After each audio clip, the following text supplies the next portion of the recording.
Sebab itu kata Sayyid Muhammad, kamu kok mengatakan wasilah itu kafir itu gimana? Ketika innallaha qad ba'atsa lakum taluta malika. Talut itu ya manusia. PD-nya itu apa? Inna ayata mulkihi ayyatiyakumut tabut fihi sakinatum mir rabbikum wa baqiyatum mimma taraka alu Musa wa alu Haruna tahmiluhul mala. Dulu ketika Indonesia dijajah Jepang itu para kiai mimpi dibacakan ayat ghulibatir rum fi adnal ardi wa hum mim ba'di ghalabihim. Terus ada kiai yang tanya, takwilannya gimana? Ya nanti Jepang pulang bukan karena kita yang mengalahkan, tapi Jepang ada yang mengalahkan sendiri meskipun tidak kita. Kayak dulu Faris tidak dikalahkan Islam tapi dikalahkan Romawi, tapi yang senang umat Islam. Wa yauma idzi yafrahul mu'min. Ada tangkihul manat, jaa a'rabiyun ila Rasulillah sallallahu alaihi wasallam. Faqala ahlaktu wa ma ahlakaka qal waqtu imraati fi nahari Ramadan. Ya sidang kita, saya ini rusak ya Rasulullah. Kenapa? Karena saya menjima istri saya fi nahari Ramadan. Terus kata Nabi, kamu harus bayar kafarah. Napa Nabi kafarah? Puasa 2 bulan. Wong baru 1 hari aja terjadi gitu kok disuruh puasa 2 bulan. Ya tidak kuat ya Rasulullah. Baru berapa hari saya puasa aja kecelakaan seperti itu. Apalagi kalau sampai 2 bulan. Tidak ya Rasulullah. Ya. Jadi khazanah itu banyak. Untuk melawan penyakit itu ketakutan itu bahaya. Karena bisa mengganggu imunitas tubuh. Orang harus percaya diri, harus pede. Meskipun harus hati-hati tapi harus tetap pede. Dengan demikian imunitas tubuh kita terjaga.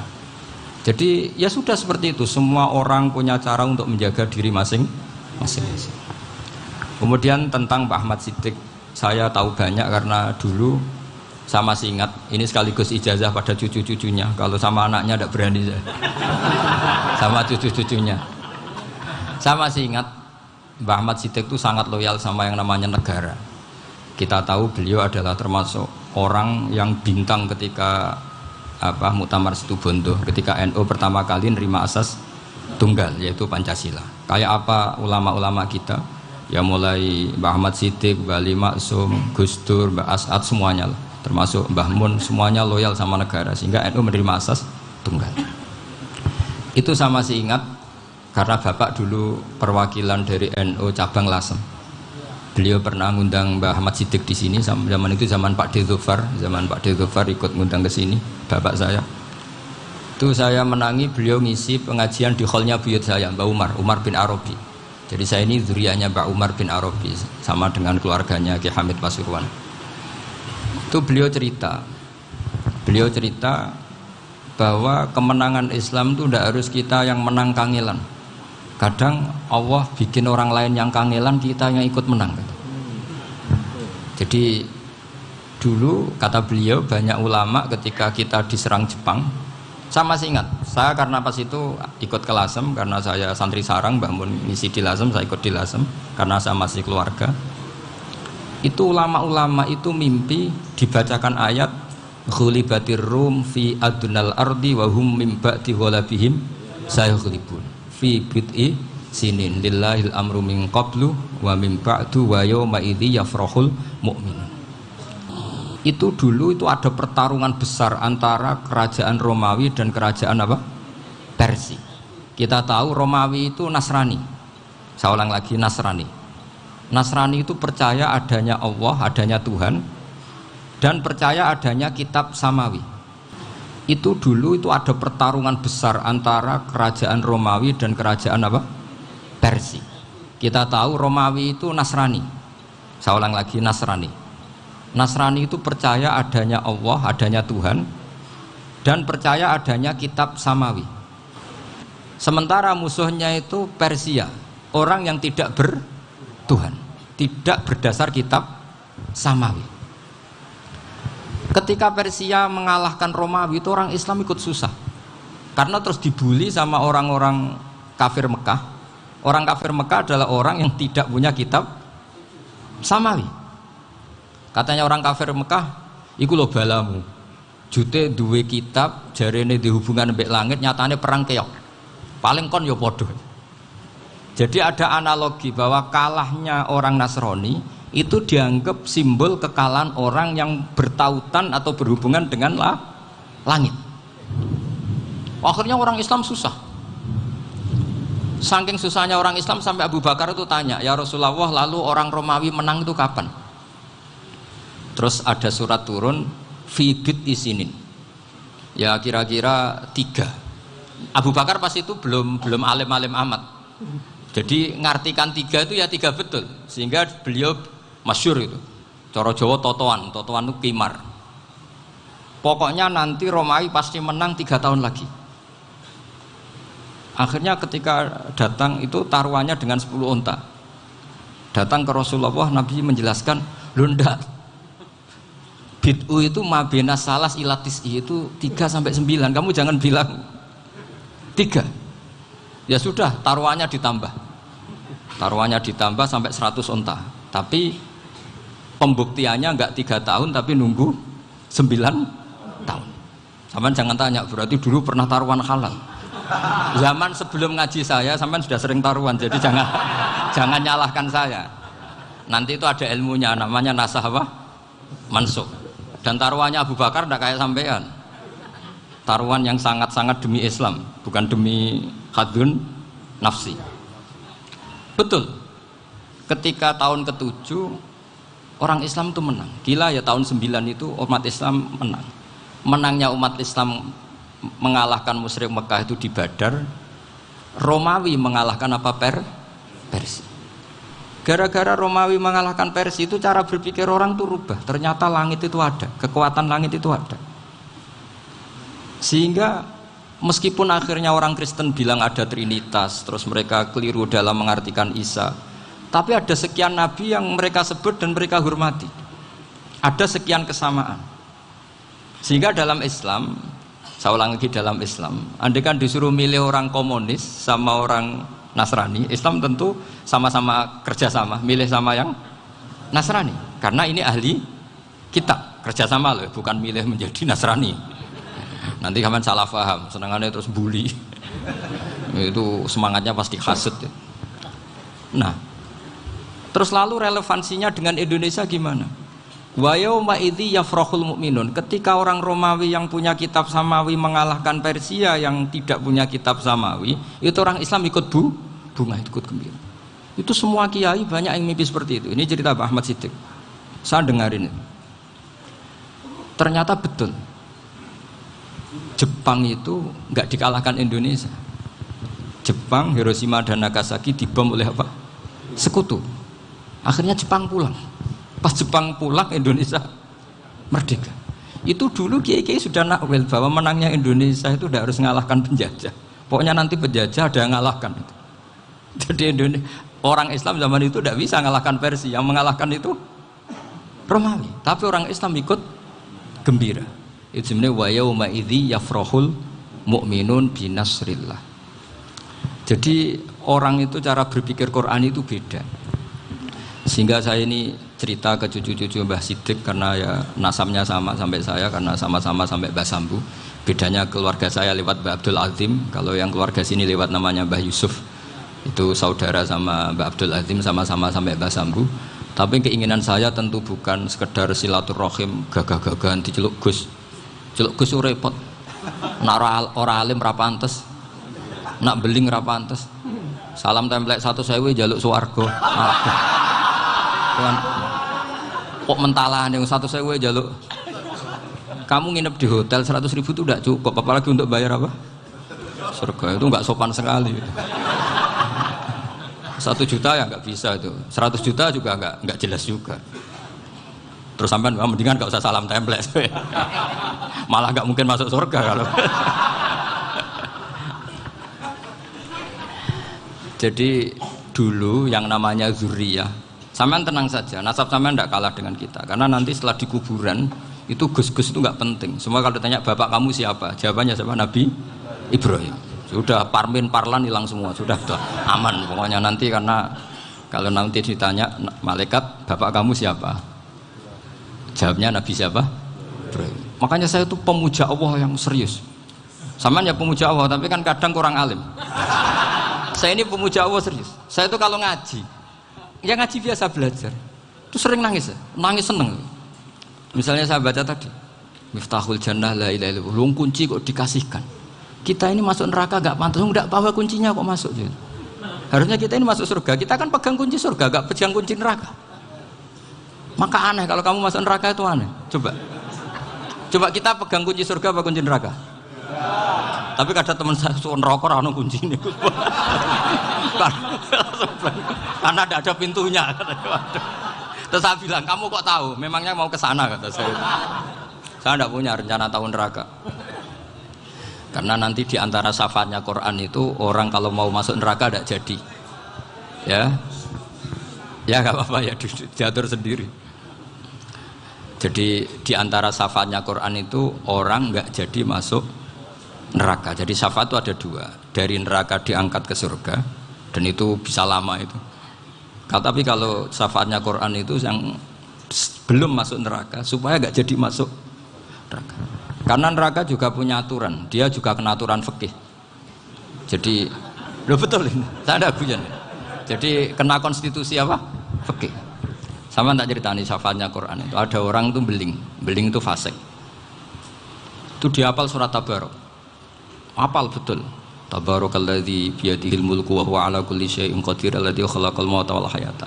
Pertanyaannya gini, boleh enggak orang menginjek surat Baqarah? Boleh enggak? Enggak. Padahal orang hafal Quran itu artinya ayat itu ada di hatinya. Fa inna wa ta'ala la yu'adzibu qalban wa al-Qur'ana.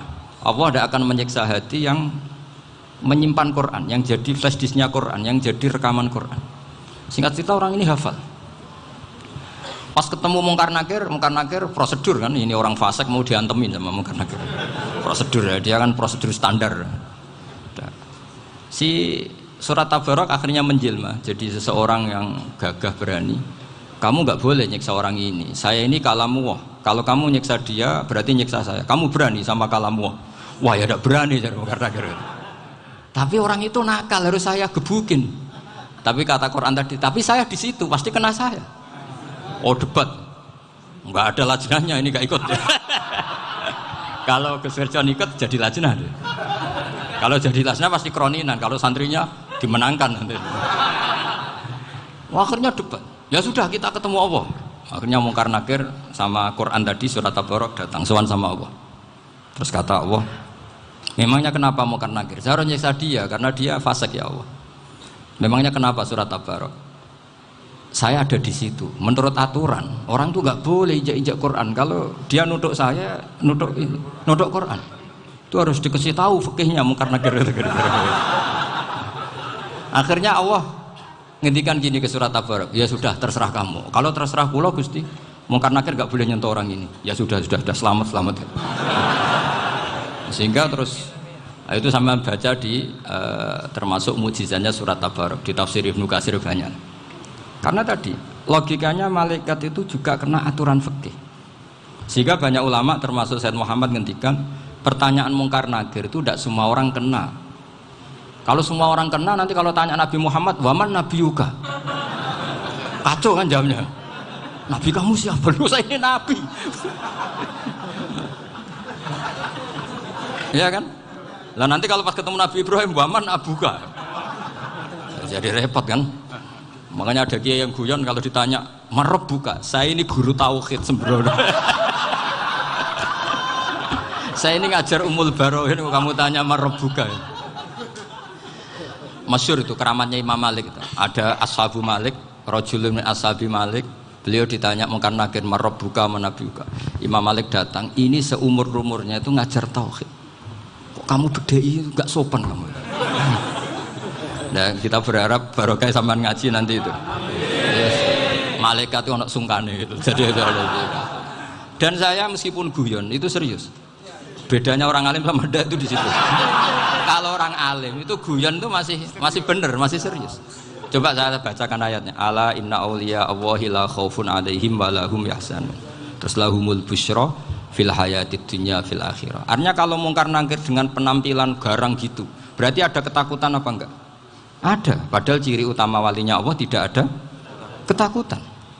Makanya itu termasuk dalilnya Sayyid Muhammad, tidak semua orang alami seperti itu karena wali-wali itu la khaufun alaihim wa lahum yahzanun. Wah anak kiai ketemu karena kerja tidur wedek.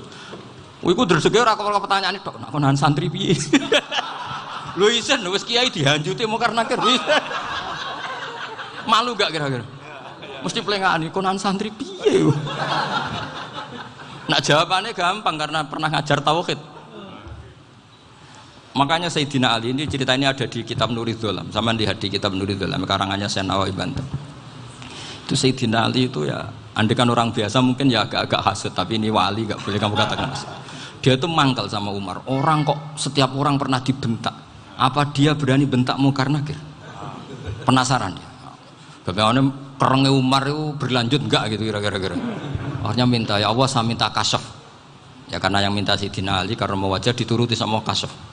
Dilihat Sayyidina Umar pas meninggal itu. Jadi hasud itu ya kadang penting asal baik. Loh betul bahasa Kanjeng Nabi kadang la hasada illa fisnaten. Itu Nabi bahasakan ya hasad. Gus Verson saja yang nafsirkan ghobtoh itu kan gaya-gayanan sebagai ulama. Aslinya Nabi ngendikannya itu la hasada illa fisnaten. Ulama yang ganti itu namanya ghobtoh. Wong Nabi sendiri nyebut hasad kok kamu tafsiri ghobtoh. Ya hasad ya hasad. Udah ada usah ditawil-tawil pokoknya gitu. Kalau sampean nggak percaya nggak apa-apa. Kok gitu aja kok repot. Karena sampean nggak percaya kemungkinannya dua. Satu nggak ngerti. Dua sama-sama alim kan dari awal kalau sama-sama alim kan laisa li alimin ayuqallida aliman akhir. Kita nggak perlu saling mengikuti. Ngapain hasud? Biasa aja. Akhirnya Sayyidina Ali kasut. Pas Umar bangun, setelah mati kan bangun, setelah meninggal bangun. Munkar Nakir datang dengan perang yang sangat garang. Itu digambarkan Sayyidina Ali matanya itu kal kidril ghali. Kayak apa? Kendil yang apa? Menganga. Wah, seru. Sayyidina Ali senang, paling takut ini Umar. Senangnya bukan main, wah ini mesti takut Umar. Biasa. Ternyata enggak, Umar malah bangkit. Woi, Munkar Nakir ya. Kamu tahu menghadapi siapa? Itu betul ya? Kamu itu menghadapi temannya ahabbal khalqi ilallah. Yang diandalkan temannya bukan dia. Kamu tahu yang kamu hadapi, saya ini teman kekasihnya Allah. Jadi boleh kamu mengandalkan Mbak Virjon. Tapi nanti resikonya Munkar Nakir tanya, itu Virjon siapa? Wah itu masalah kan. Makanya syaratnya wali itu harus ma'rufun fis sama. Di langit sudah populer. Makanya dulu ada orang yang saking seninya Abdul Qadir ditanya apa saja jamnya Abdul Qadir Al-Jilani itu aman karena beliau populer. Makanya program kita harus populer dulu di langit. Nah, itu nanti kalau dicatut oleh santri-santri nggak apa-apa. Kalau nggak populer nanti dicatat, itu siapa? Masalah ini. Umar itu yang dibanggakan itu, kamu tahu saya siapa? Ya enggak tahu, saya ini temannya kekasihnya Allah. Temannya Muhammad, iya Muhammad Rasulullah. Wah mikir, waduh, repot. Loh di dunia aja gitu kan, temannya presiden, temannya panglima, apalagi ini temannya Sayyidul Awalin wal Akhirin. Di dunia aja bilang temannya presiden, menteri, orang sudah takut, apalagi ini temannya Sayyidul Awalin. Hanya Munkar Nakir terus konfirmasi sama Allah, gimana ya Allah ini ngadepi. Sebetulnya diandalkan itu temannya, bukan dia. Wah, akhirnya sama Allah dibilang, ya bu, ya sama seorang seperti itu bu yang sopan. Terus semenjak itu Munkar Nakir itu nggak selalu berpenampilan seperti itu, sangat. Jadi semoga itu konsisten sampai nanti. Jadi kamu kalau ingin nggak takut Munkar Nakir, jadi wali dulu. Karena syaratnya tadi hanya wali sing la khaufun alaihim walahum yahzanun lahumul busyra fil hayatid dunya fil akhirah. Jadi orang itu kalau ngaji itu harus khatam. Jangan semuanya kena pertanyaan. Dan kalau semuanya kena pertanyaan nanti repot. Kalau Nabi Muhammad ditanya waman Nabi juga. Nabimu siapa? Lu kan terus jadi aneh. Jadi makanya ngendikane Sayyid Muhammad semua ulama lah, nggak ada am kecuali ditaksis, kecuali sifatnya Allah. Misalnya bikulli syai'in alim ya benar-benar bikulli syai'in. Tapi kalau am semuanya pasti ada taksis, meskipun dalam muhawarah muhadasah biasa. Misalnya contoh gampang, istri kamu baru seneng kamu, mas nak pengen popo itu lapor aku, gak popo mas, mesti aku seneng sama lapor. Iku dia aku pengen wayo. Wah langsung jadi opo wae. Mesti opo wae, maksudnya kecuali itu. Gitu. Padahal kalau ngomong, mas sampean ingin apa saja tak dukung. Sampean bilang, pengen iku wayo. Kira-kira disetujui apa enggak? Sama seperti kita kalau punya teman akrab, wes nang omahku gak apa-apa, anggap ya omahmu dewe. Terus mlebu-mlebu kamar. Jadi tidak ada am kecuali di taksis. Artinya kalau ada cerita bahwa orang mati pasti ngalami ditanya mungkar nangkir, itu pasti ada am yang di taksis. Itu pasti tidak dialami para anbiya, para auliya. Karena ciri utama wali itu la khaufun alaihim walahum yahzanun. Kemudian saya yang mau cerita ya, supaya sampean bisa menghadapi dunia global ini, tak bawa tafsir Munir termasuk tadi. Kenapa orang Islam, Rasulullah SAW itu lebih senang kalau yang menang itu orang Nasrani Romawi, ketimbang yang menang itu orang Faris, dalam hal ini ateis. Karena orang ateis itu lebih ngeri.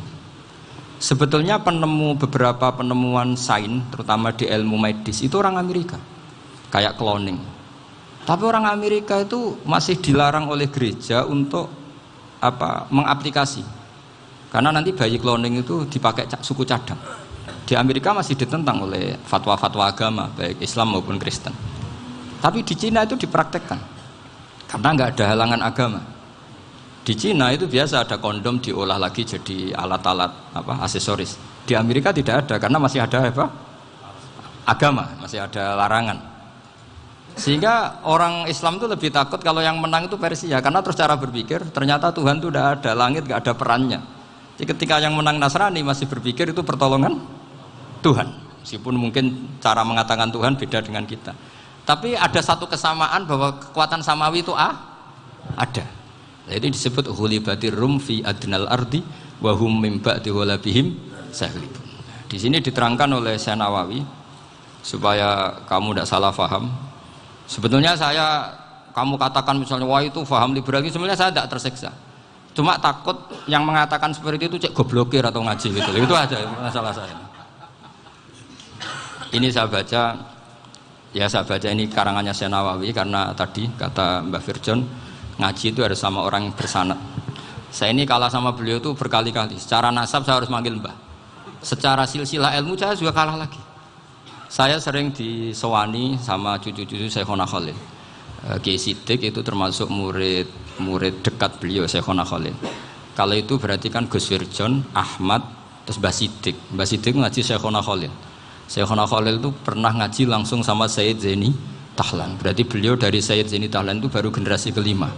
Sementara saya itu sudah ke-7 atau ke-6. Saya, Mbah Mun, Mbah Karim misalnya, Mbah Hashim, Mbah Mahfud Termas, Sayyid Abi Bakar Sato yang ngarangnya Anatul Thalibin, baru Sayyid Zaini Tahlan. Berarti saya ke-7, kalah lagi. Tapi untuk jadi wali biasanya cepat saya. Karena syaratnya jadi mbah itu ngalah demi putu. Jadi kalau beliau ngotot, saya dulu Gusti, saya mbahnya. Wah itu mbah yang nggak baik. Pasti jatahnya dikasihkan apa? Cucunya dulu. Makanya Abdul Muthalib itu orang yang dapat wangsit, tapi yang jadi nabi itu cucunya. Jadi dalil saya banyak. Sebenarnya Abdul Muthalib itu sudah sering dapat wangsit. Karena saya bahasakan wahyu, nabi yang protes, enggak nabi kok dapat wahyu. Tapi sebetulnya Abdul Muthalib itu masyhur.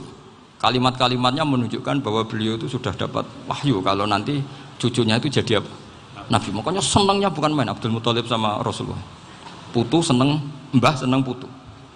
Jadi mungkin, jadi sampean enggak usah protes loh. Yang jadi wali kok cucunya. Dulu betul. Dulu Mbah Hamid Pasuruan itu kalau Mbah Ahmad Siddiq ke sana, Mbah Hamid Pasuruan kalau manggil Mbah Ahmad Siddiq itu paman. Tapi pamannya minta ijazah ke ponakan. Apa ya gara-gara itu memang.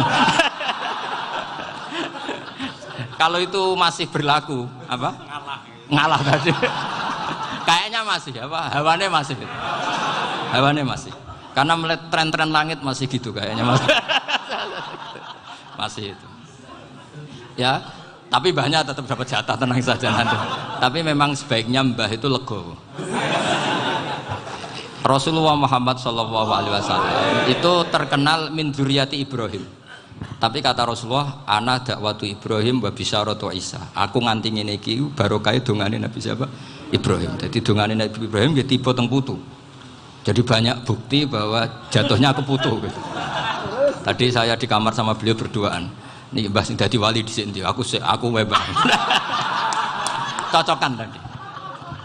Nah, kenapa saya akhir-akhir ini gulirkan daftar wali? Kenapa? Saya ini resah ya, orang sudah ingin dicintai pejabat, dicintai tetangga, dicintai teman. Tapi kadang-kadang orang lupa lagi dicintai Allah. Makanya saya meskipun guyon, tapi ini amdan, bukan sahwan. Supaya orang punya cita-cita lagi jadi wali, ingin dicintai Allah. Kita ini terlalu lama ingin dicintai makhluk. Mbok ya naik kelas sedikit lah. Ingin dicintai Allah Subhanahu wa Ta'ala. Meskipun saya guyon, tapi tadi guyon saya tuh lebih serius ketimbang serius Anda. Karena tak pikir. Saya tuh kalau pergi itu seneng ngebis, bukan karena saya tidak punya mobil, tapi saya sering mau butuh itu supaya gak diganggu. Karena saya tuh harus punya waktu sendiri. Kalau bis kan ketemu orang nggak kenal, tapi sekarang ya agak susah, banyak yang kenal. Dan susahnya lagi gak minta ijazah, minta foto. Aduh, repot tuh. Mau dibenci itu umatnya Rasulullah Shallallahu Alaihi Wasallam. Mau disetujui itu sanatnya mana? Kalau ketemu orang alim minta apa? Foto. Itu nggak ada sanatnya. Nggak tahu saya itu mazhab dari mana itu. Ya mazhab milenial yang jelas itu kan. Ini tak baca ya biar dapat, karena ini kenangan saya sama Mbak Ahmad Siddiq. Saya masih ingat betul beliau ngisi hallnya Mbak Abdullah bin Umar, berarti abahnya Mbak Hamid. Karena mbah saya itu Fatimah binti Khalid bin Umar, kalau Mbak Hamid itu Hamid bin Abdullah bin Umar. Itu saya masih ingat betul zaman itu Mbak Hamid tiap hall di Lasem itu rawuh dan saya derek mbah saya karena masih misanan datang ke Lasem. Itu beliau pas itu ngisi sama Mbah Mun. Mbah Mun masih muda, Ki Ahmad Siddiq sepuh senior. Itu beliau cerita bahwa dulu ketika Indonesia dijajah Jepang itu para kiai mimpi dibacakan ayat Ghulibatir Rum fi adnal ardi wa hum min ba'di ghalabihim salim. Terus ada kiai yang tanya, takwilannya gimana? Ya nanti Jepang pulang bukan karena kita yang mengalahkan, tapi Jepang ada yang mengalahkan sendiri meskipun tidak kita. Kayak dulu Faris tidak dikalahkan Islam tapi dikalahkan Romawi, tapi yang senang umat Islam. Wa yauma idzi yafrahul mu'min. Itu luar biasa ulama-ulama kita. Delalah kejadiannya Indonesia seperti itu. Yaitu kita tidak mengalahkan Jepang, tapi Jepang pulang sendiri karena dikalahkan apa? Sekutu. Ya ini saya baca. Ini tidak usah dicek bacanya benar apa enggak. Sudah aman apa? Aman. Karena kalau saya salah itu ya sengaja. Artinya ya sengaja saja. Ya biasa maksudnya. Saya kemarin ngisi di Pondok Peloso, di Pondok Al Munawir Jogja. Salah itu ada dua, ada salah yang memang benar-benar salah. Itu nggak apa-apa, bisa dimakfu. Karena mesti sangke wong goblok salah yang terus itu. Ada salah bawaan ilmu, itu repot tuh dadaninnya. Karena misalnya kita yang biasa belajar qiraah safah wayah sibuhu, mesti diulang lagi wayah sabuhu. Karena qiraahnya Imam Asim itu hasibah yah sabu bi fathis sin. Sementara kita kalau ngaji kitab kulino yahsib. Sehingga kita yang biasa belajar safah itu kalau baca kitab itu kayak orang bingung. Kadang-kadang yang ngaji juga bingung. Gus Pak mau di bulan pilih. Ya tepat-tepatan. Ada yang mengatakan Gus Pak bingung, ada yang mengatakan Gus Pak alim alamah. Ya tepat-tepatan nasib tadi. Karena memang ya safah memang seperti itu. Misalnya kufuan. Kufuan itu Imam Asim baca kufuan. Tapi beliau punya murid namanya Syu'bah. Itu kalau baca kuf'an. Makanya kita itu, ini kan khataman Quran ya, jadi saya menyinggung sedikit tentang qiraah safah. Tadi beliau juga sudah tak kasih kitab saya Hifdzuna Liyadal Mushaf. Sama tak ajari latihan safah, memang angel ya. Makanya yang nggak bisa itu wong pinter, sudah tahu angel ya nggak usah diteruskan kan. Orang menghindari barang angel itu pinter apa goblok? Pinter. Berarti wong goblok pinter. Saya tuh makanya sama orang goblok tuh respect. Jadi orang alim tuh angel apa gampang? Angel. Menghindari barang angel pinter apa goblok? Loh, orang menghindari barang angel pinter apa goblok? Pinter. Berarti wong goblok pinter. Jadi saya sama orang-orang goblok itu respect. Sudah tahu jadi orang alim angel ya barang angel ya harus dihindari. Makanya saya ini insya Allah umatnya Nabi yang termasuk yang terbaik. Amin. Karena mencintai umatnya Nabi termasuk yang goblok. Waduh. Itu tidak gampang itu. Karena tadi sudah tahu ya. Seperti itu loh orang naik Panjat Pinang itu yang naik karena ingin hadiah. Yang nonton sudah tahu wah licin kok dinaikin mau keplodok ya. Tapi orang sepakat yang nonton juga pinter karena sudah tahu ribet kok Tuku neng pasar rak kena lah apa mana. Sama sampean juga gitu. Ngalim tafsir angel, ngalim fikih angel. Nek karek ngaji ngerekam kan gampang. Itu pintar apa goblok? Pintar.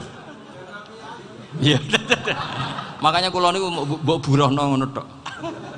Saya tadi dinasihati Mbak Firjon, muga-muga hati saya selamat. Saya itu meskipun kata orang banyak, muhibbin saya banyak, tapi saya insya Allah tidak riya. Saya itu pakai kitab namanya Tasbitul Fuad, itu karangannya Said Abdul Al-Haddad.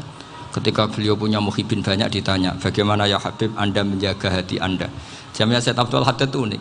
Innama azzamu Allah.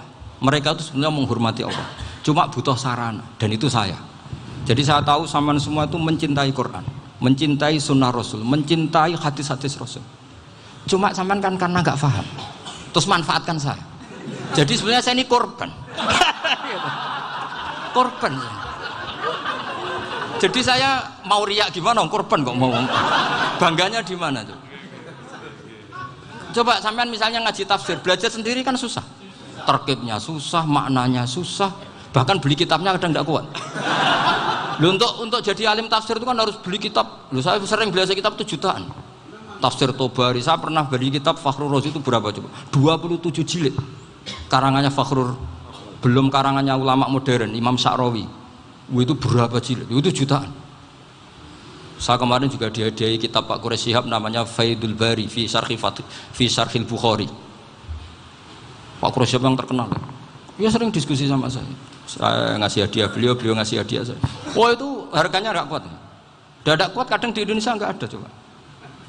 Dan sama orang hebat menghindari kesulitan itu. Nah, kesulitan itu sebab ngaji ikut, kalau nggak paham dirukokno rekamannya sudah gitu. Pinter mana sampean sama saya? Pinter sampean kan? Bikin sosis susah, beli aja kok repot kan. Nah, makanya nggak boleh orang bilang, wah aku goblok reso tafsir, aku wong pinter.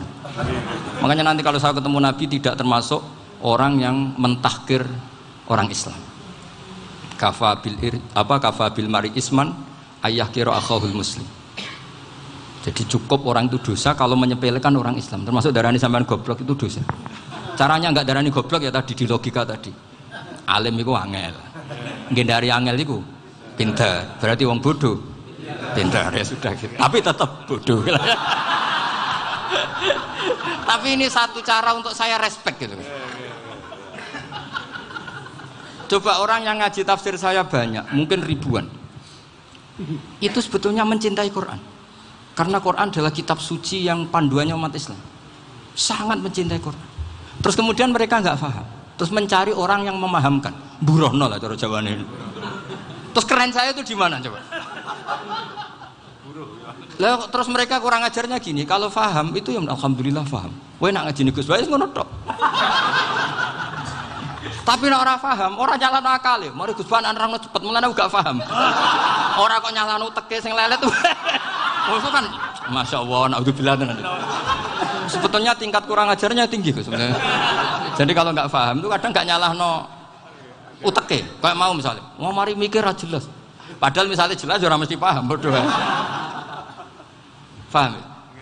Jadi kata Said Abdul Haddad, innama azzamu Allah. Sebenarnya mereka itu sangat menghormati Allah. Makanya kita nggak perlu mengatakan wasilah itu kafir, nggak akan. Karena orang tawasul sama Rasulullah itu ingin dapat ridhonya Allah lewat orang yang dicintai Allah. Kita mencintai wali sebenarnya, wah itu kekasih Allah. Kita mencintai itu karena mencintai Allah. Sama seperti gini, kamu mencintai kangkung apa enggak? Sebenarnya sama sekali enggak. Tapi kamu ingin sehat, ada asupan gizi. Kamu ingin tubuh kamu sehat, butuh asupan gizi. Kemudian kamu makan kangkung. Apa terus kamu cinta kangkung? Kan enggak. Cinta kesehatan kamu sama. Orang yang mencintai saya sebenarnya ingin kepuasan rohani. Saya kan termasuk kiai yang torekonya gampang. Ini swarga, kan akhirnya penggemarnya banyak. Coba kalau kamu neraka. Wah. Jadi sebetulnya Anda mencintai kepuasan Anda sendiri. Nah, saya ini korban. Makanya untuk masuk surga cepat saya, korban itu cepat. Da'watul mazlum la turaddu kan gitu. Laisa bainahu wa bainallah hijab. Jadi saya kalau dongo langsung seret langit. Karena mazlum.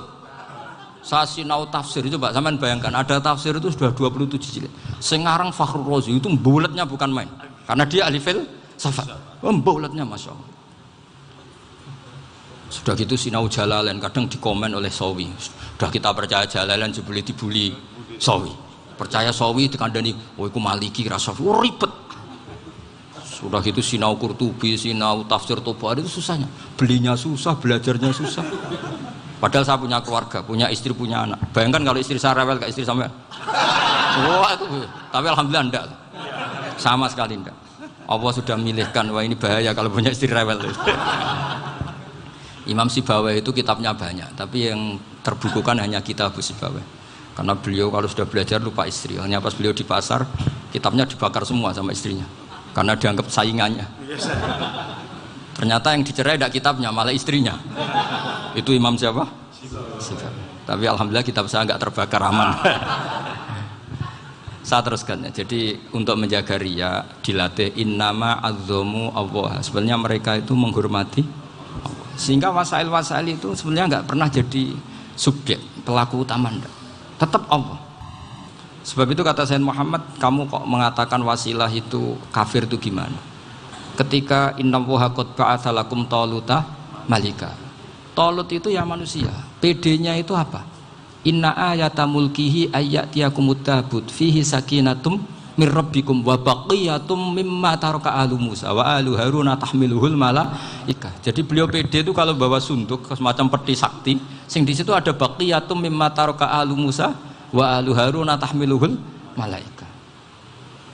Ya kayak semacam jimat. Tapi saya bukan mensyariatkan jimat enggak, karena nanti banyak penjual yang pembohong juga gitu loh. Cuma cerita, kamu tidak usah mengatakan kafir. Dulu Talut PD-nya kalau bawa sunduk semacam peti kesaktian yang di situ ada baqiyatum mimma taraka alu Musa wa alu Haruna tahmiluhul malaika. Sehingga Khalid bin Walid meskipun beliau sahabat dan menyaksikan wajah Rasulullah SAW, itu bawa sya'aratun min sya'aratihi Rasulullah SAW, bawa rambutnya Nabi. Perang kemana-mana itu diletakkan di pecinya. Nanti sama tanya lagi, masa pakai peci Khalid bin Walid itu? Wah panjang, sampai itu repot. Sampai tak warai ngaji usul fikih. Usul fikih itu kalau ngaji itu ada istilah tangkihul manat. Ini mesti ini wilayah yang kita bisa berdebat sama Mbah Firjon. Dulu itu musuh saya karena saya makili Anwar, beliau makili Peloso. Tapi tahu-tahu kalah tua terus saya mengundurkan diri. Di fikih itu ada istilah, ada tangkihul manat, ada tahqiqul manat, ada tangkihul manat. Tangkih itu kira-kira gini, lafadz hadis itu dibuang sekian untuk tahu bahwa itu madarul hukmi. Misalnya gini, tak beri contoh paling gampang. Sama harus paham, kalau nggak paham nggak pinter-pinter. Ja'a a'rabiyun ila Rasulillah sallallahu alaihi wasallam. Ya karena ini menghormati Mbah Ahmad Siddiq, saya orang alim, jadi ngaji ini tetap ada suasana alim. Ya harus ada suasana alim. Nggak perlu jadi orang alim tadi, susah. Sudah ngindari susah itu pintar. Sudah itu aja. Jadi orang alim susah, ngindari barang susah pintar. Berarti orang tidak alim pintar. Nah, meskipun tetap sudah kita itu pegangi sampai mati nanti. Loh, jadi orang alim itu repot. Itu kata Imam Ghazali, kalau orang alim kalau mau masuk surga itu sama Allah nggak boleh. Kif, kamu nggak boleh langsung masuk surga. Coba cari umat kamu, syafaati dulu. Lah saya takut nyari sampean nggak bisa kembali. Saya tidak punya rencana itu. Pokoknya mau masuk. Golek sampean kuaduan. Aduan balik raroh dewe, wah repot nanti saya. Berat jadi orang alim itu berat. Ya saya teruskan ya. Ada tangkihul manat. Ja'a a'rabiyun ila Rasulillah sallallahu alaihi wasallam. Faqala ahlaktu wa ma ahlakaka qal waqa'tu imraati fi nahari Ramadan. Ya sidang kita, saya ini rusak ya Rasulullah. Kenapa? Karena saya menjima istri saya fi nahari Ramadan. Terus kata Nabi, kamu harus bayar kafarah. Napa Nabi kafarah? Puasa 2 bulan. Wong baru 1 hari aja terjadi gitu kok disuruh puasa 2 bulan. Ya tidak kuat ya Rasulullah. Baru berapa hari saya puasa aja kecelakaan seperti itu. Apalagi kalau sampai 2 bulan. Tidak ya Rasulullah. Ya sudah kalau gitu kamu pertama ngasih makan apa? Idku raqabah kan, pertama merdekakan budak. Tapi kan sekarang nggak ada budak makanya terus sekarang langsung puasa. Wah ini nggak bisa semua. Ya sudah ngasih makan orang 60. Kasihkan siapa ya Rasul? Ya orang fakir. Saya ini paling fakir. Di kampung saya ini orang paling fakir. Jadi mulai dulu orang fakir itu hubungan suami istri itu paling lancar mulai dulu. Makanya orang fakir itu anaknya banyak. Karena hiburannya hanya itu. Wong Ramadan aja. Coba Mau ke ATM nggak punya uang, mau antri di bank nggak punya, mau apa coba? Itu mulai dulu. Ini sanatnya mutasil. Wah, akhirnya sudah sanksinya kan tadi ya itqu raqabah atau puasa 2 bulan berturut-turut atau ngasih makan 60 orang miskin. Lalu kata ahli usul fikih, kata A'rabi dibuang, nggak menjadi catatan hukum. Orang kota pun kalau melakukan itu juga kena sanksi yang sama. Imro'atau juga dibuang. Andai kan itu dilakukan untuk amatnya juga ketentuannya sama. Nah sekarang perdebatan antara Imam Syafi'i dan Imam Malik begini. Sekarang pertanyaan gini, jima istri itu hukumnya boleh apa haram? Boleh kan? Lalu kalau ada orang tanpa udzur kemudian makan siang-siang, cara Imam Malik hukumnya sama, harus kena sanksi yang sama. Karena sama-sama hadku hurmati Ramadan bi ghairi uzrin syar'iyyin. Sama-sama merusak hukum Ramadan tanpa udzur syar'. Lu jima itu tidak zina. Kan hukumnya jaiz.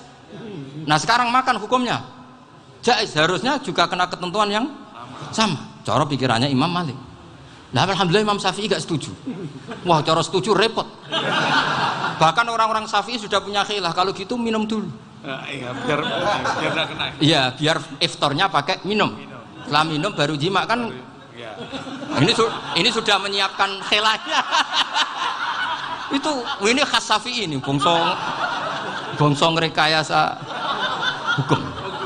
Nanti bisa belajar jauh cara ngakali hukum. Makanya guyonan yang masyhur Gus Dur itu gitu. Ada seorang kiai atau Gus lah, ya punya salah, namanya manusia kan punya salah, entah cangkruk entah apa, pokoknya punya salah. Ada wartawan yang ngiranya semua kiai itu orang suci, sehingga tanya sama Gus Dur, Gus itu ada kiai kok, ya pokoknya salah lah. Tapi jangan bayangkan dosa besar, enggak, kecil-kecil aja. Itu gimana itu? Padahal kiai kan orang suci. Jawabnya Gus Dur lucu. Ya justru yang boleh salah itu para kiai. Kalau kamu nggak boleh. Loh, kok bisa Gus? Karena mereka tahu caranya tobat. Repot. Kalau kamu nggak tahu caranya. Sama pelanggaran hukum itu ya harus pakar-pakar hukum. Itu yang tahu caranya rekayasa. Kalau kamu ya kena pasal kan ya.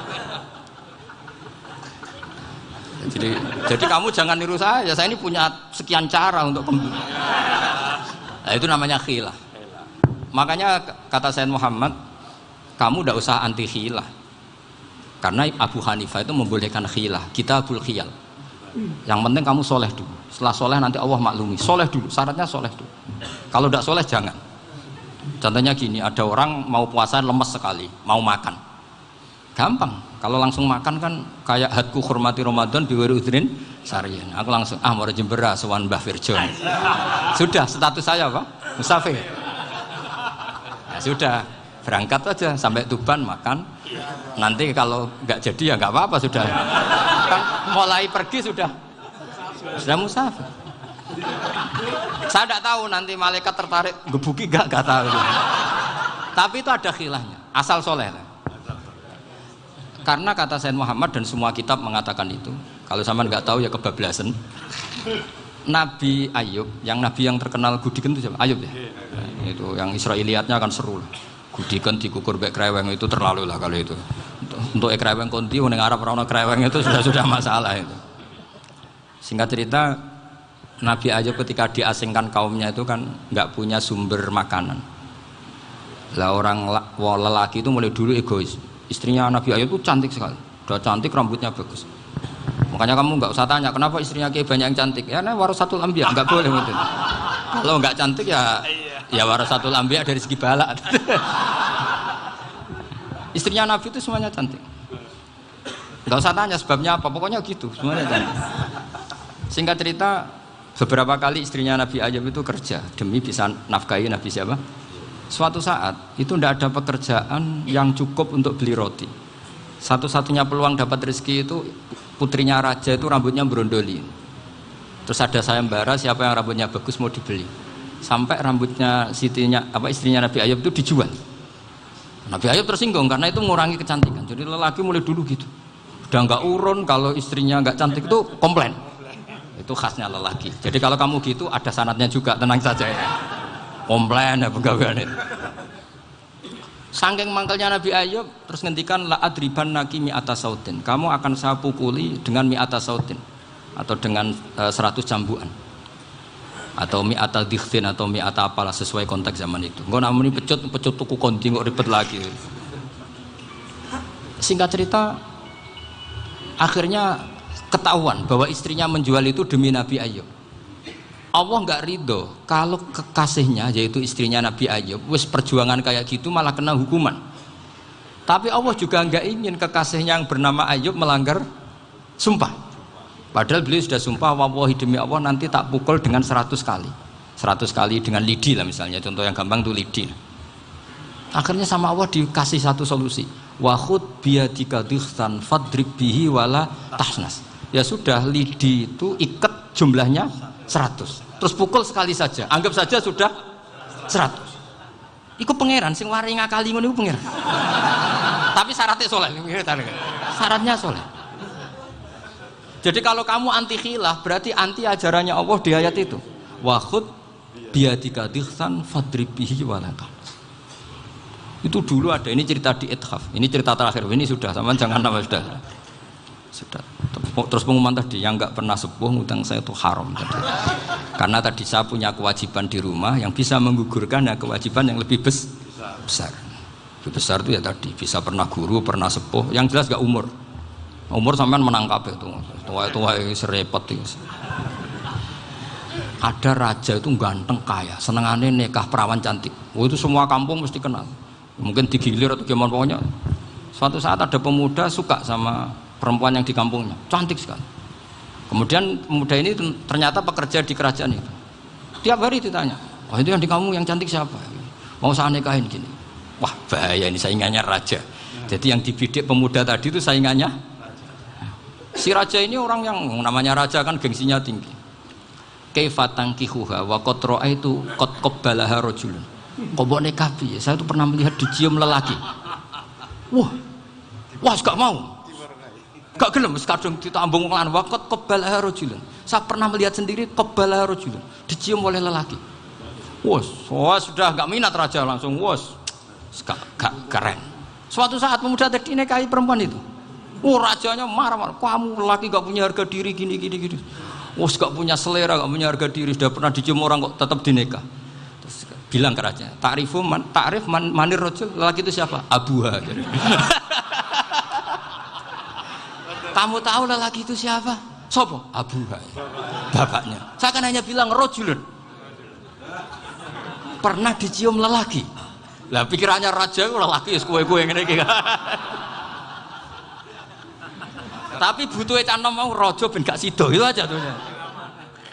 Baru kayak digulirkan gitu, wakot kebalah rojulun. Wah nggak mau. Setelah itu suatu saat pegawainya tadi nikahi perempuan. Kamu nggak punya harga diri gini. Kamu tahu mandir rojul? Apa abu? Wah nak ngono aku gak popo. Lah monggo sakniki wis bojo kula. Ora trimo wis diambung wis macam-macam. Lah itu namanya khilah. Apa? Khilah. Kalau di Balaghah disebut tauriyah atau apalah. Tapi saya tidak ngajari sampean seperti itu. Sudah pinter sebelum saya ajarin. Bangsa ngakali kan sudah pinter. Ya ini terakhir tak baca Arabnya saja nanti. Bismillahirrahmanirrahim. Biar dapat barokahnya Syekh Nawawi juga barokahnya guru-guru. Bismillahirrahmanirrahim. Wasababu nuzuli hadil ayati annahu kana baina farisa war rumi qitalun wa kanal musyrikuna yawadduna antaghliba farisu ar-ruma. Di anna farisa kanu majusiyan ummiyin wal muslimuna yawadduna ghalabatar rum ala faris liqaunihim ahla kitabin. Jadi zaman dulu orang Islam lebih senang kalau yang menang itu orang Nasrani. Kalau bandingannya ateis. Karena bagaimanapun percaya kekuatan langit. Sementara orang ateis sama sekali tidak percaya kekuatan.